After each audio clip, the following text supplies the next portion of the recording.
pagpapasalamat at pag-aalay ng mga anak sa Diyos sa pamagitan ng binyag. Tayo ay na pinagpala ng Diyos sa magandang panahon. Kaya kung sakali iniinitan kayo doon sa dulo, yan, sisilong kayo.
Ni Solomon, patakbong lumapit sa kanila ang mga taong takang-taka sa kanyang yan.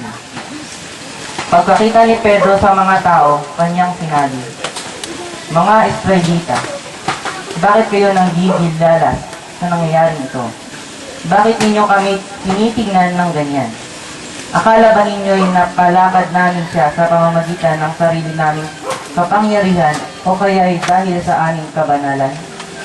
Ang Diyos ni na Abraham, isabukan mong kanyain. Maningin ang iyong ngalan sa kalupaan. Nilikha mo siya na halos kapantay ng iyong galing at kadakilaan. Pagkakaisa na bihira mangyari sa atin dahil sa ating hanapbuhay, dahil sa ating pagkasikaso ng sari-sarili mga pamilya.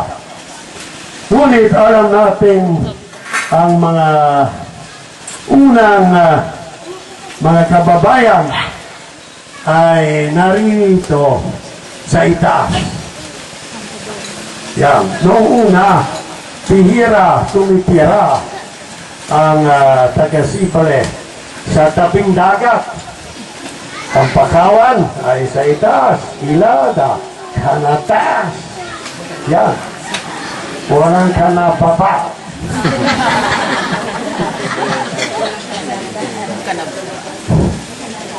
Yan na. Bakit nangyari ito? Sapagkat maraming kaaway at mga Moro na galing sa malayo, sa Mindanao pa, hanggang dito sa Sipale na dumating at inaagaw nila ang mga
pamiyagya sa lahat ng masama, pagkalooban ng kapayapaan araw-araw, iligtas sa kasalanan, at ilayo sa lahat ng kapahamakan, samantalang aming pinanangabikan ng dakilang araw ng pagpapahayag ng tagapagligtas namin si Yesu Kristo.